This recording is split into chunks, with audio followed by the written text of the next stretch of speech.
Before we step inside this life, pause for a moment. Type in the comments where in the world you're watching from and what time is it for you right now. We love knowing where our dreamers are tuning in from. Now, breathe in slowly. Close your eyes if you wish. Because tonight, you won't just be listening, you'll be entering another body, another childhood. Not a child of pure chance, but a child of deliberate design. It begins before you were even born, not in a bedroom, not in an accident of timing or chemistry, but in a white room filled with stainless steel, humming machines, and scientists wearing gloves and quiet determination. Your story starts in a dish. The doctors called it gene editing. Your parents might have called it hope, a sequence of letters in your DNA: adenine, thymine, cytosine, guanine, carefully snipped, rewritten, polished like a manuscript before it is ever published. The idea was simple: improve what chance could not guarantee. No more hereditary illness, no chance of weak immunity, perhaps better memory, sharper vision, stronger lungs. A gift, they said, a safeguard. And so, before you even took your first breath, your life had already been altered by unseen hands. You're born like any other child, a cry, a pair of tiny fists clenching the air. To your parents, you seem perfect, but beneath your skin, your blood hums with something new.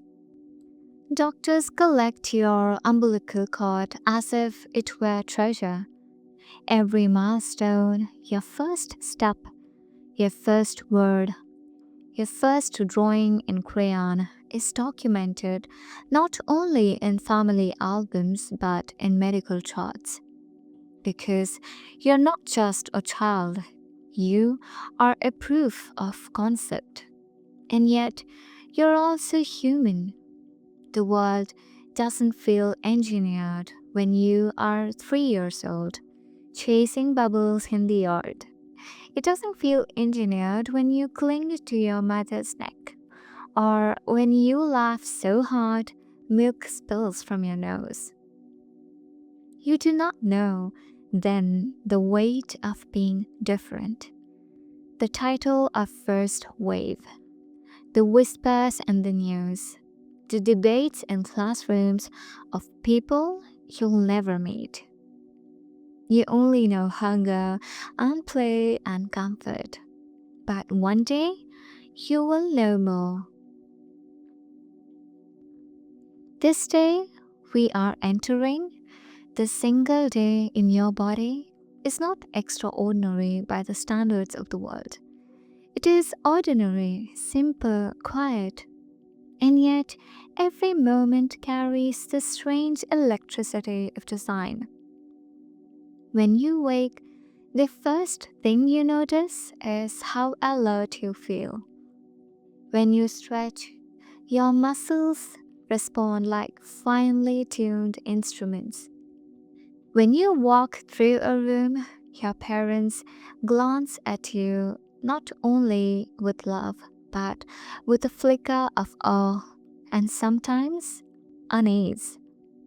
You are theirs, but also not entirely. You are nature rewritten. In the wider world, people argue about you. Philosophers call you a child of the future. Religious leaders call you an unnatural creation. Politicians debate whether children like you will widen the gap between rich and poor. human and enhanced. But you, in this moment, are simply a child brushing sleep from your eyes, a child stepping into the current of a day in which you will laugh, feel, wonder, and worry, like every other child, but a day in which every heartbeat reminds you you are not entirely chance. You are a choice. You are experiment. You are hope. And so our journey begins. We will follow you from the first light of morning until the last flicker of dream at night.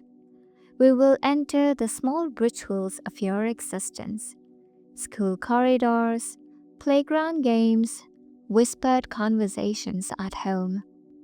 We will also enter the quiet, private theater of your mind.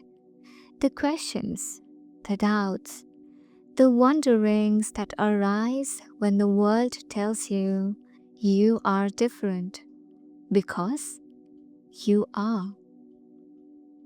And this is not just a day in your life, it is the day in the body of a gene edited child. Morning, awakening in a designed body. The sun swirls softly into your room, not a harsh flood of light, but a pale warm sheet of gold that stretches across your bedsheets. You open your eyes, and like every morning, there is no grogginess, no heavy fog pressing down on your head. Your body rises quickly, almost too quickly, as if sleep were not a cage but a gentle pause. Other children might rub their eyes, yawn, stumble toward consciousness. You do not. You wake as if you are waiting for the signal, as if a switch had been flipped. You stretch. The tendons in your arms and legs pull taut, smooth, and then release. There is a certain balance, a harmony in the way your body aligns. Your joints don't crack, your muscles don't complain. You are young, yes, but there is something more, something engineered. Your breath is steady, rhythmic, like a practiced instrument. Your heart beats at a rate that feels measured, not sluggish, not anxious, precise. You sit up, feeling the cool wood of the floor beneath your feet. And here, in these small moments, the difference begins to whisper. You notice the air more vividly than most, the faint scent of detergent from the laundry basket, the sweetness of your pillow, still carrying traces of lavender oil your mother sprinkles each week, the faraway sound of a delivery truck outside, so distinct you can tell it is slowing at the edge of the corner. Your senses are tuned, not superhuman, not comic book extraordinary, but sharper, more reliable, like a lens that refuses to blur. Your parents call from downstairs. Breakfast. You rise and walk to the mirror. There, you see yourself. At first glance, you look like any child your age. A face still soft with youth. Hair that refuses to stay tamed. Eyes that carry both innocence and a strange knowing clarity. But if you look closely, closer than most would dare, there are hints. The symmetry of your features, almost uncanny. The absence of blemish or scar. The way your irises catch light a little more brightly than others. You wonder sometimes if beauty itself can be manufactured, and whether that makes it any less real. You dress quickly. Your fingers are nimble, coordinated. You do not fumble with buttons or laces. Even in these small tasks, efficiency hums through you like current through a wire. Yet, it is not perfection. Perfection would be sterile. You still trip over the loose edge of the rug. You still drop a sock. You still frown when your hair refuses to obey. But beneath it all, there is a foundation that others do not share. A body that resists fatigue, a brain that resists distraction, a skin that heals faster than it should. You are ordinary on the surface, extraordinary underneath. Downstairs, the smell of breakfast greets you. Your parents are there, your father scrolling through headlines, your mother pouring juice. They watch you with subtle eyes, as if every gesture, every chew, every blink carries data. To them, you are not only their child, you are their experiment fulfilled. Good morning, you say, your voice calm, even. They smile, but there's always something behind it, a shadow of pride mixed with guilt. Because every time they look at you, they see not only who you are, but what they asked for. You eat. Your body digests with smooth precision. No bloating, no allergic flare. The food feels like fuel meeting an engine built to run clean. And while you eat, you listen, not just to the clatter of dishes, but to the cadence of their voices. You can tell when your father's tone tightens with stress, when your mother's smile lingers a fraction too long. You sense things because maybe you were made to, maybe because you must. When breakfast is done, you put away your plate without being asked. It is not obedience, it is instinct. Your mind organizes, categorizes, predicts. You know that if you don't, your mother will sigh, and the sigh will add weight to the morning, so you prevent it. Not because you fear trouble, but because your brain seems wired to solve problems before they arrive. This too is part of your design. The clock ticks. School approaches. Your backpack is already packed, books in order, pencils sharpened, lunchbox neatly stored. You prepared it last night without thinking. Most children forget. You do not forget. You rarely forget. It is both a gift and a burden, because memory, like a mirror, reflects not only what you need, but also what you wish you could erase. You slip on your shoes, stand at the door, and glance once more at the house. Your parents exchange a look, a silent look, the kind that says, "There they go, the child we asked science to give us." And as you step outside, the air greets you, fresh, clean, alive. Mirror of difference. the body's silent signatures. The bus window becomes your mirror. As the city passes by, shops opening, dogs tugging on leashes, children with untied shoelaces, you catch your own reflection. It stares back at you, quiet, unassuming, but carrying whispers you can't ignore. You look like them. You are their age, wear the same uniform, clutch the same books, but behind your skin lies a design that none of them carry. You notice it in the smallest things. When you walk up the school steps, your legs do not burn. When you breathe in the crowded hallway, the dust and perfume do not make you cough.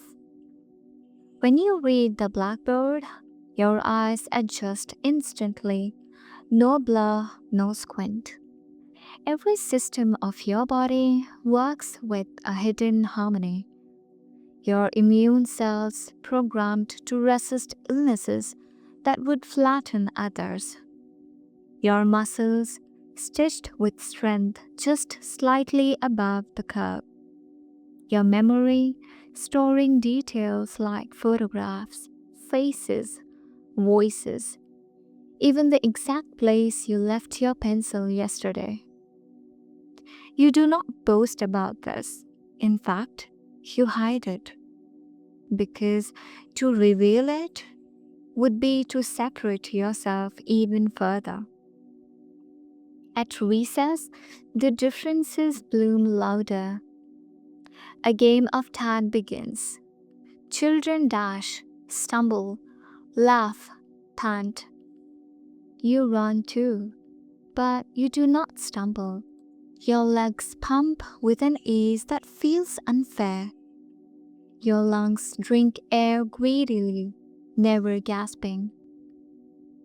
You slow yourself down deliberately, blending in, because winning too much, too easily, feels like losing in another way. You want to be seen as a friend, not a rival, a child, not a prototype. But even when you try to mask it, people notice. Why don't you ever get tired? Someone asks. Why do you remember everything? Whispers another.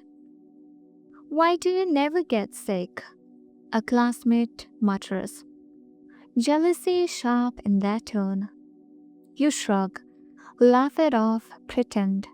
But inside, the questions strike chords you cannot silence. Because you know why. And the why is a weight you carry quietly. The mirror of difference is not just physical, it is emotional. You process feelings differently.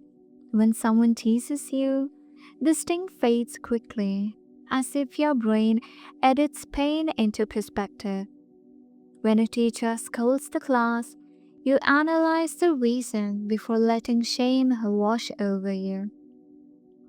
This emotional regulation makes you seem calm, even wise, but it also makes you separate.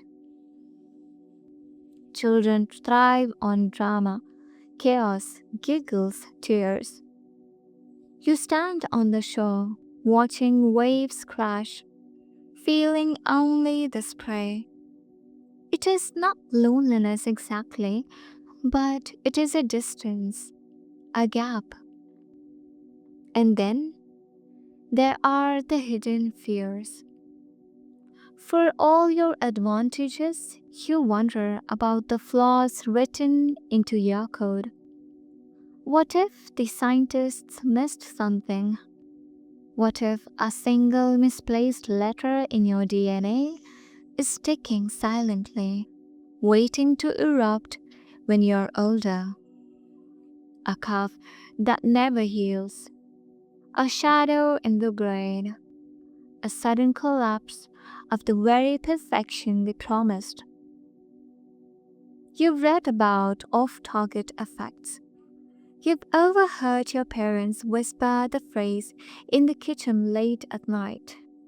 And though you're young, though you still dream of flying kites and drawing castles, part of you already carries the dread of future failure. In the bathroom mirror at school, you stare again.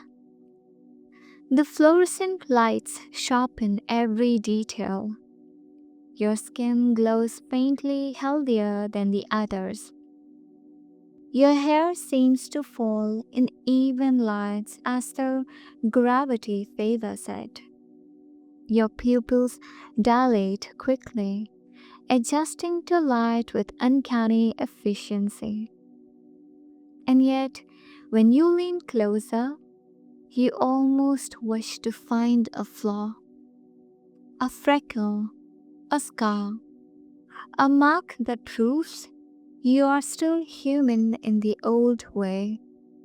Because sometimes perfection feels like exile.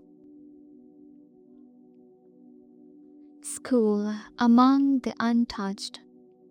The classroom hums with the noise of pencils scratching, pages flipping, chairs squeaking.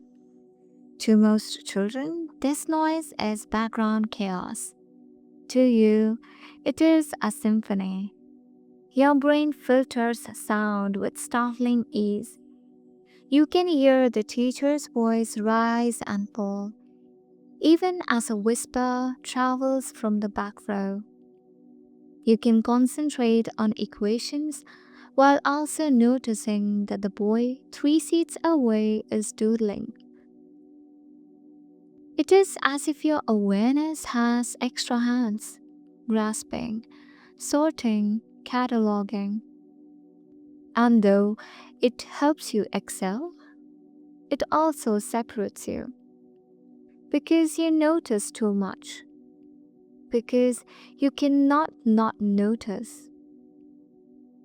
The teacher writes a problem on the board. You already know the answer before he finishes the last number.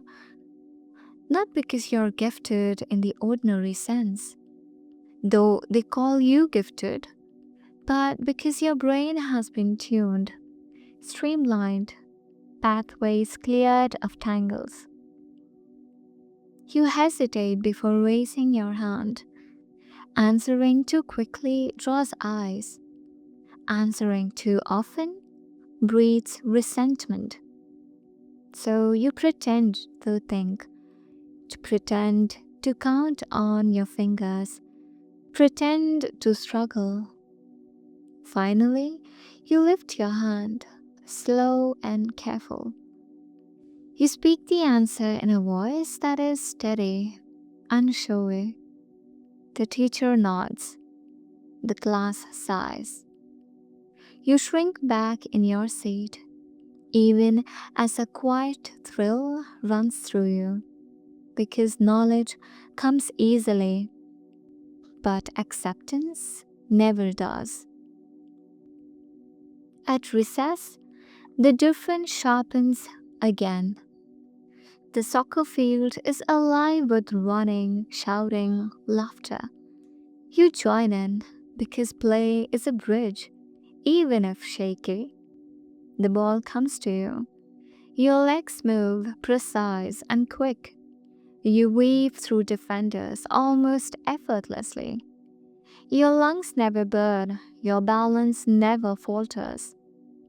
And in that moment, you feel joy, raw and clean. The kind of joy that doesn't care about origins or epics.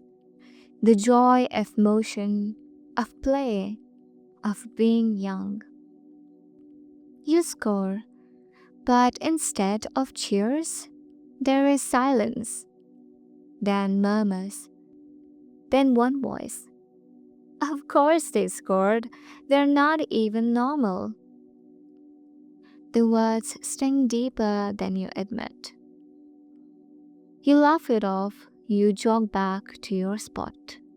But inside, you fold the sentence into your chest, where it will sit all day like a hidden bruise.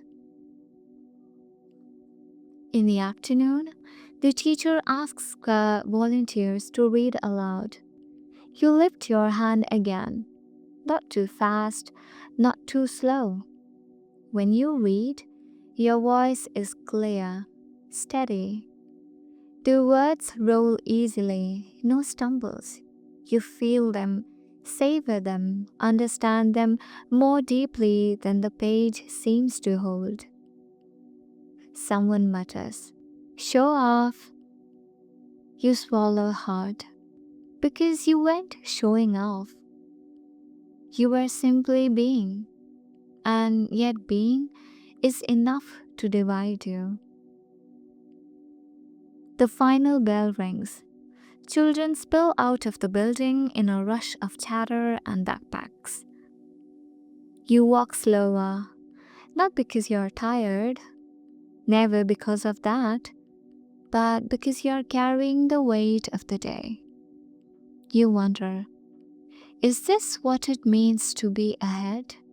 To carry an advantage so sharp it cuts not only others, but also yourself.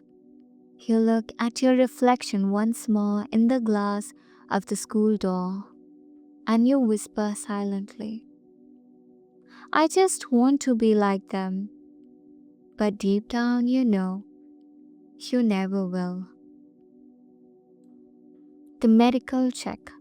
Monitored childhood. The clinic smells like antiseptic and something colder, like polished glass, like silence. The doctor enters, white coat, clipped steps, eyes sharp but kind. She greets your parents first, then turns to you with a smile. "How are we today?" she asks. "We," as if you and she are a team. But you know what she really means. How is the experiment holding up? The exam begins. Blood pressure cuff tightening around your arm. Light flashed into your eyes. Tongue depressor pressing down as you say, "Ah." Routine, ordinary for any child. But for you, it is never just routine. Every measurement is recorded, charted, compared not to averages, but to predictions. How close are you to the model? Are you surpassing expectations or falling behind the code written into you? Blood is drawn. The needle slips in, painless. You watch the vial fill with red, knowing it carries more than hemoglobin. It carries proof. Proof of your resistance to disease. Proof of your engineered immunity. Proof of whether the edits have held or frayed. The nurse places a bandage on your arm, but you keep staring at the vial. Because somewhere in that tube lies the answer to your question you can't escape. Am I stable or am I unraveling? After the physical tests come the mental ones. Memory games on a tablet, patterns flashing in sequence. You complete them quickly, efficiently. The doctor praises you, but you feel no pride. It's not achievement when your brain was wired to excel. Then comes emotional testing. Images of faces appear on the screen, smiling, frowning, weeping, angry. You are asked to identify the emotion. You answer correctly every time. The doctor writes high empathy recognition. But you wonder, is recognizing emotion the same as feeling it? finally, the genetic update. They swab your cheek, extracting cells to analyze your DNA again, looking for mutations, for drift, for cracks in the code. You do not feel pain, but you feel exposed because your every essence, the letters that spell you, are constantly under review. Other children are judged by report cards and grades. You are judged by genomes and protein expressions. You feel less like a child and more like a project. Less like someone growing, more like someone maintained. And though you know your parents love you fiercely, desperately, you also know this. They cannot see you without seeing the signs, and neither can you. That night, before bed, you look at your arm where the bandage rests. You peel it back slowly. Beneath it, a tiny puncture mark, a dot, so small it's almost invisible. But to you, it feels enormous because it is not just a wound, it is a reminder that your body will always be watched, measured, tested. You are a child, yes, but also a subject. And that truth follows you into sleep. The burden of perfection. Perfection is supposed to feel like freedom, no sickness, no struggle, no weakness. But in truth, it feels like weight. You carry it in every glance, every whispered word, every expectation placed on your shoulders. Because the world doesn't see you just as a child. They see you as proof that perfection is possible, and proof cannot fail. It begins with grades. Your teachers expect excellence, not sometimes, not often, but always. When you get an answer right, no one claps. They simply nod, as if saying, "Of course." When you win a spelling bee, the applause feels thin, polite, not admiration, confirmation. And if you stumble, if you misread a word or drop a ball or hesitate too long, the silence that follows is heavier than any punishment. Because mistakes are allowed for others, not for you. Your parents too carry the burden. They smile when you succeed, but beneath that smile is relief, as though you've dodged disaster. When you fail, however small, their voices tighten, not in anger, but in fear. Maybe you're tired. Maybe you didn't sleep enough. Maybe it's nothing. Maybe. The word haunts them because maybe means imperfection, and imperfection means the experiment cracked. Even your body reminds you. When you run, you don't just run, you must be the fastest. When you remember, you don't just recall, you must recall perfectly. When you speak, you don't just share, you must be insightful, wise, mature. Because anything less makes people wonder, why spend so much to create someone who's ordinary? And yet, you're ordinary sometimes. You still trip over your shoelaces. You still forget your lunchbox. You still cry when the world feels too sharp. You begin to hide parts of yourself, When you feel sad, you bury it.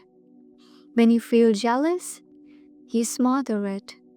When you feel tired, you pretend not to.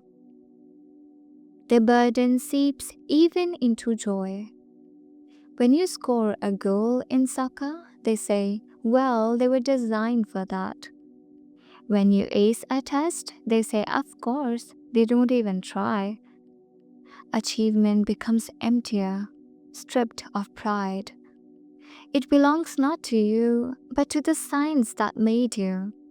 So, paradoxically, success feels hollow, while failure feels catastrophic. There is no safe ground between the two. At night, lying in bed, you whisper questions into the dark. What if I don't want to be perfect? What if I just want to be enough? What if being flawless means never being free? Family, parents who chose your blueprint. The front door clicks shut behind you. The air inside smells familiar. Laundry detergent, faint vanilla from the candles your mother lights each evening. The comforting musk of home. You drop your backpack by the door, shoes neatly lined against the wall.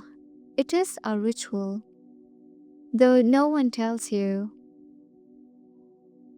Your parents watch you from the kitchen, their eyes flicking between you and each other. There is pride, there is love, and there is something else, an almost imperceptible tremor, because you are the culmination of hope, science, and choice.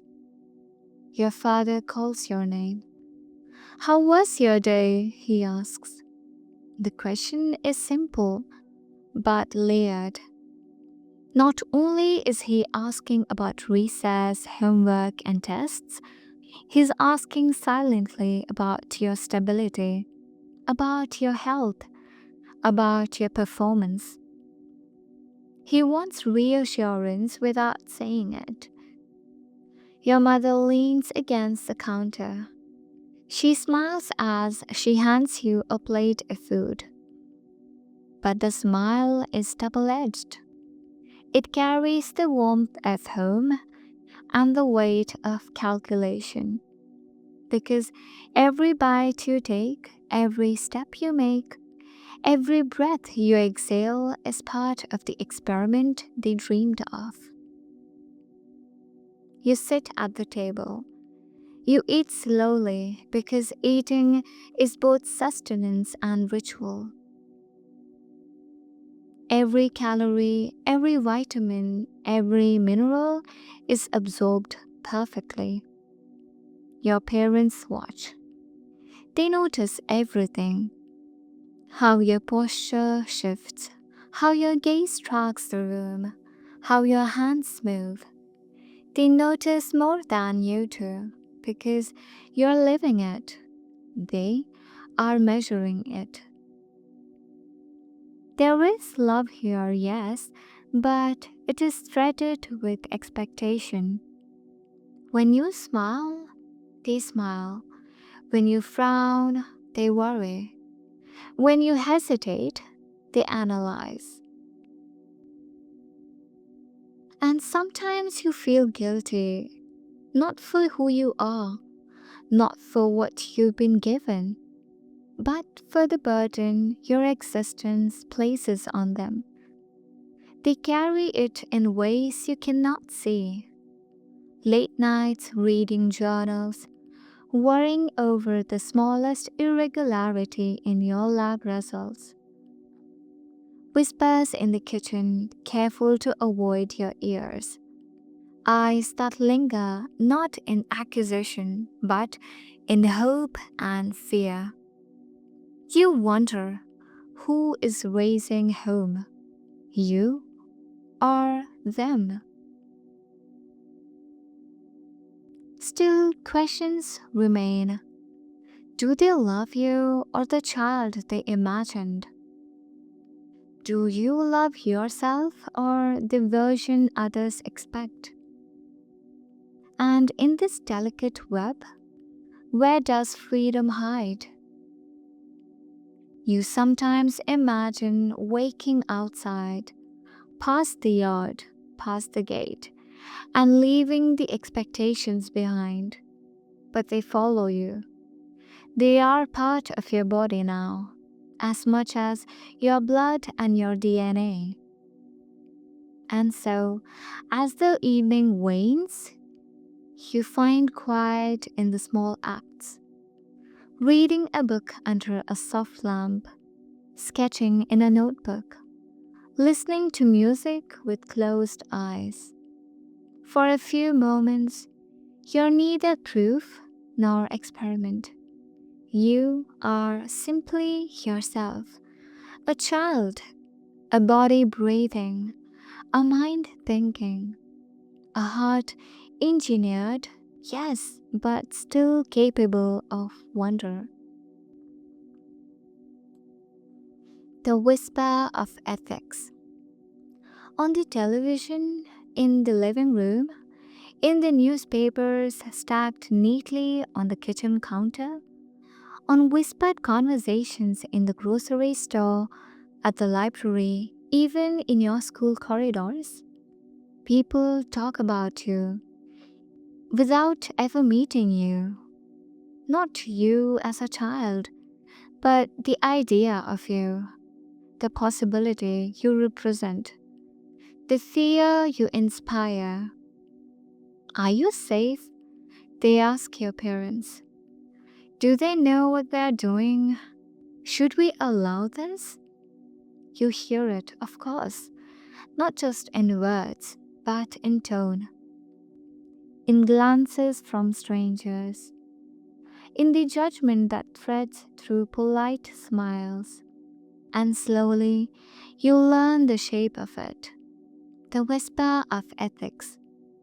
You are the child at the center of a storm no one wants to name. Some say you are a miracle, a chance to eliminate disease, to craft the perfect generation. Others call you unnatural, a violation of life, a herald of imbalance. And in this space between hope and fear, you live.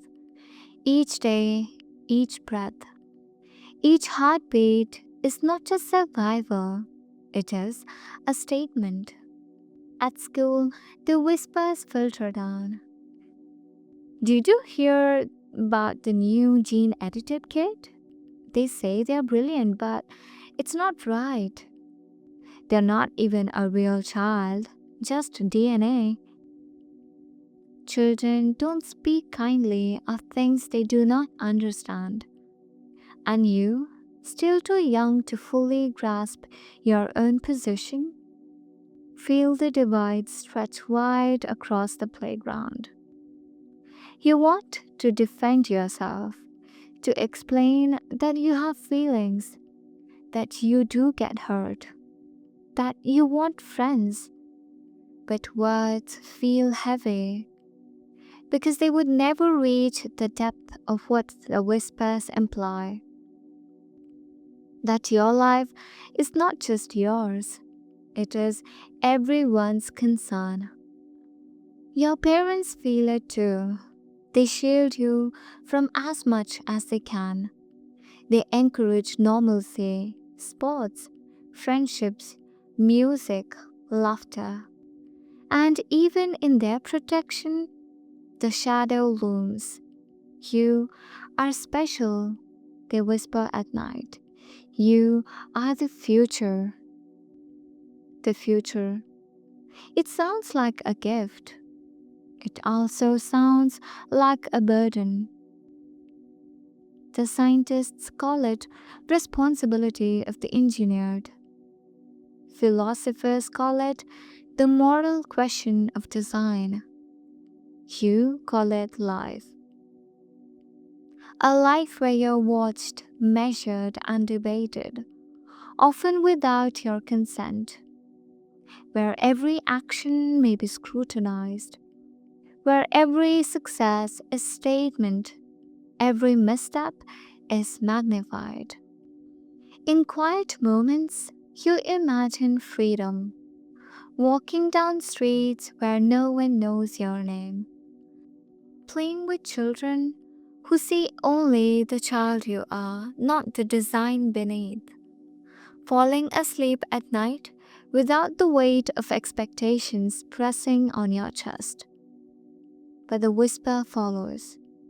Even in imagination, ethics are never silent. You also hear another layer, the people who praise your existence, those who defend the gene editing, see you as promise incarnate. They imagine a world without genetic illness, without weakness. They see you as hope. Hope is no small thing, but hope, like fear, carries weight. Because if you fail, if you falter, if the design cracks, what will then become of their hope? What becomes of yours? And yet, there is a paradox. You are loved, you are valued, you are protected.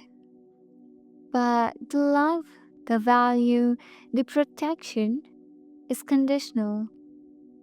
It is tied to perceptions, tied to performance, tied to the continued survival of the blueprint. The hidden flaws. Perfection they promised, flawless health, exceptional intelligence, unbroken resilience. But perfection is never absolute. You discover this slowly. It begins with a twitch. A muscle in your arm flickers involuntarily during math class. Nothing painful, nothing obvious, just a reminder that your body, despite design, is human. Your parents notice, even scientists notice, even you notice, though you try not to let it disturb you. Because noticing is the first step to fear. Next comes fatigue. It is subtle at first, a heaviness behind your eyes, a stiffness in your legs after practice, a shortness of breath that fades quickly but lingers in memory. You hide it. You do not want anyone to see imperfection, because imperfection can unravel more than pride. It can unravel expectation, trust, hope. And yet fatigue is real. It is yours. Then come the surprises in the mirror. A freckle appears where none should be. A hairline shifts. Skin blotches, faint but undeniable.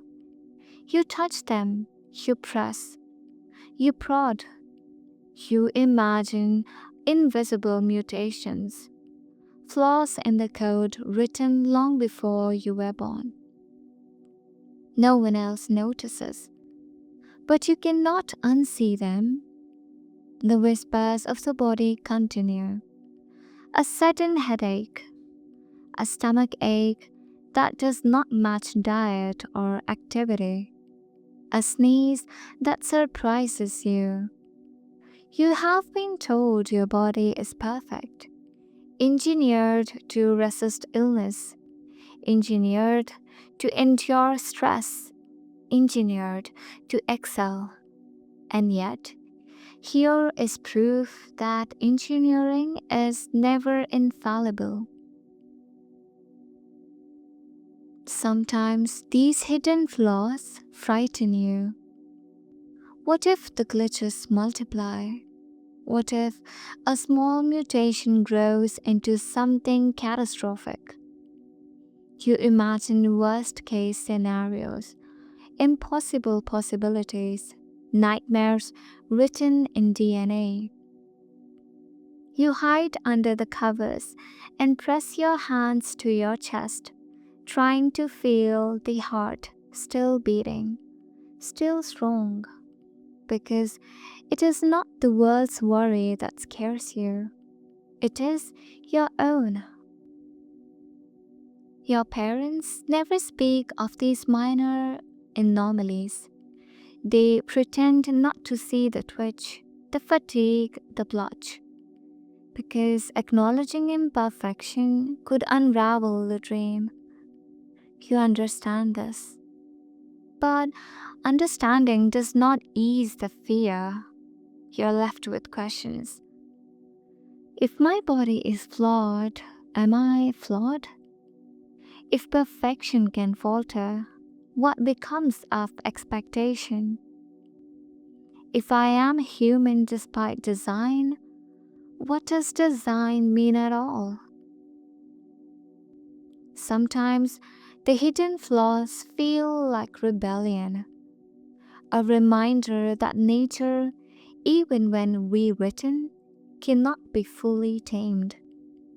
A signal that the story of a life not entirely authored by hands in a lab. A reminder that unpredictability lives even in the most calculated of spaces.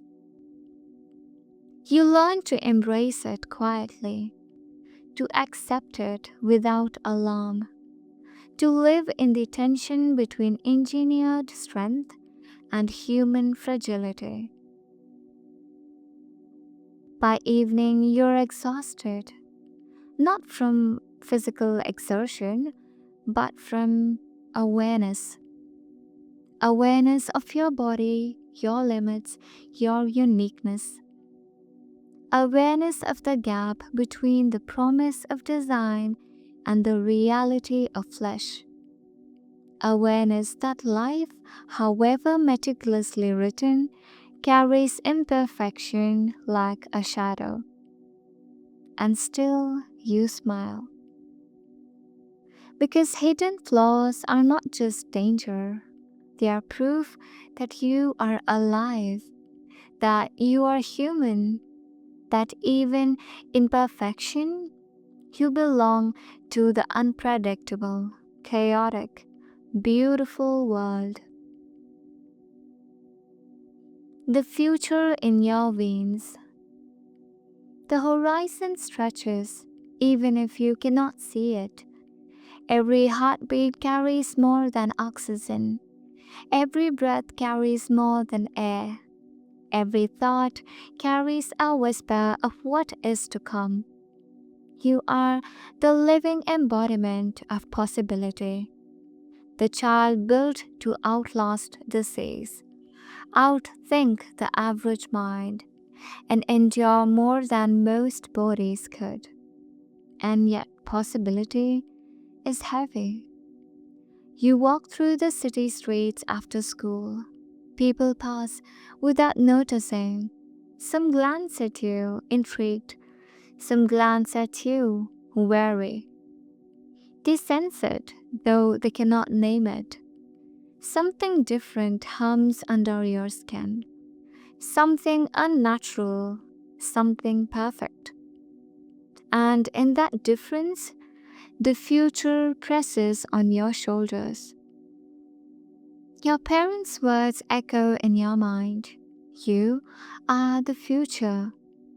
It is both a gift and a burden, because the future is uncertain, because the future expects you to be more than a child, to be more than human. Sometimes you imagine all the doors that open to you, the opportunities, the accolades, the knowledge, the freedom that others will never know. And sometimes you imagine all the doors that close, the friends you cannot relate, the scrutiny that cannot be ignored, the expectations that cannot be escaped. The future is both a field and a cage. You study as always, but with a different lens, not only for knowledge, not only for curiosity, but for preparation. Every page you read, every equation you solve, every concept you master is a rehearsal for a future that will judge you not as a child, but as the product of human ambition. Mistakes are unacceptable, average is forbidden, and excellence is expected. Outside, the city moves without pause. Technology hums, lights blink, screens flash information faster than any mind could keep up. You imagine the world ahead. Wars fought not with guns, but with ideas. Diseases eliminated before they spread. Decisions made by those with enhanced intellect. And at the center, you, the prototype, the proof, the first of your kind. Yet, the future is not solely opportunity. It is also risk because perfection is fragile, because every human flaw, every unpredictable variable could unravel the careful coating beneath your skin. And if the world sees you falter, it will not only judge you, it will question the ethics of the ones who built you. It will question the morality of design. It will question the very nature of progress. At night, you lie in bed, staring at the ceiling. The future coils like a river above you, rapid, unrelenting, unknown. Will you pursue science like those who created you? Will you fight for ethics, questioning what it means to design life? Will you seek simple happiness in a world that sees you as a symbol, not a child? All of these questions swirl like currents beneath your calm exterior. And yet, you also feel hope. Because the future, no matter how pre written, is not entirely owned by others. It is yours to inhabit, to explore, to shape. It is yours to accept, to resist, to embrace or question.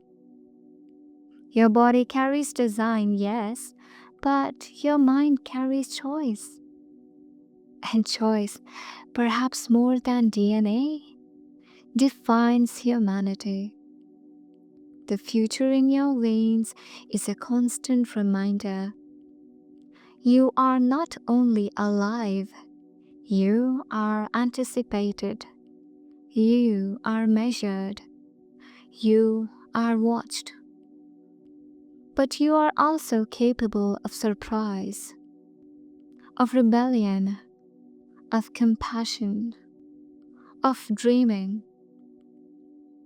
The horizon awaits, not merely to be conquered, but to be lived. A life between natural and designed. The day is ending. The sun dips low, casting a golden haze across your room. Your body stretches and relaxes, muscles remembering the rhythm of motion, the pulse of energy, the hum of life that is entirely yours. You lie on your bed, and the quiet is complete. Outside, the city hums without pause. Lights flicker, cars pass. Voices echo through the streets. Life continues, unthinking, unmeasured, uncontrolled. And here, in your room, you reflect. You have spent the day in a body that was planned before birth, a mind that was anticipated, sharpened, and sometimes restrained. A life that carries expectation, observation, and the weight of others' hopes. And yet, you are still you. You remember the morning, walking with precision, senses heightened. The school where every glance and whisper reminded you that difference is visible. The playground where skill was both joy and isolation. The medical check where your body was observed, catalogued, and measured. The hidden flaws twitching quietly beneath the skin, reminding you that perfection is fragile.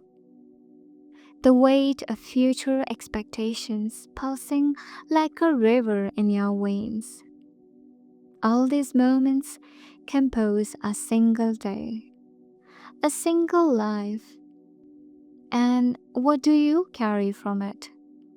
The knowledge that being designed does not erase humanity. The understanding that every flaw, every imperfection, every doubt is evidence of life lived fully. The awareness that the future is not solely a path laid by others, it is yours to navigate, to question, and to embrace. You close your eyes, you imagine a life not dictated by debate, monitoring, or ethics. A life where choice is yours, fully and unrestrained. You imagine a playground where children see you simply as a child, not a symbol. A classroom where mistakes are allowed and laughter is free. A home where love does not carry expectation. Even in imagination, you feel the tension between what is and what could be. You breathe slowly, deeply, feeling the pulse of life through your veins, feeling the rhythm of your body, unique and resilient, feeling the echo of dreams that remind you you are human, even when others measure you as design. Somewhere in the world, they speak of you. Scholars, scientists, politicians. Some say you are a miracle. Some say you are warning. Some say you are the future. And yet, none of them know the quiet truth. You're not a blueprint. You're not a project. You're not just potential or proof. You are life. Messy, beautiful, uncertain, faltering, resilient, human. You imagine the days ahead. School, play, study, observation, dreams, choice, challenges, mistakes, laughter, tears, friendships, love, struggle. The world will watch. The world will debate. The world will hope. The world will fear. And still, your life will be yours. Because being designed does not mean being defined. Being measured does not mean being diminished. Being observed does not mean being known. You are more than the code that built you. You are more than the scrutiny that follows you. You are more than the hopes and fears of those around you. You are yourself. And as night falls completely, as shadows stretch across your room, you close your eyes. You dream not as an experiment, not as a symbol, not as the future. You dream as a child, free, alive, human.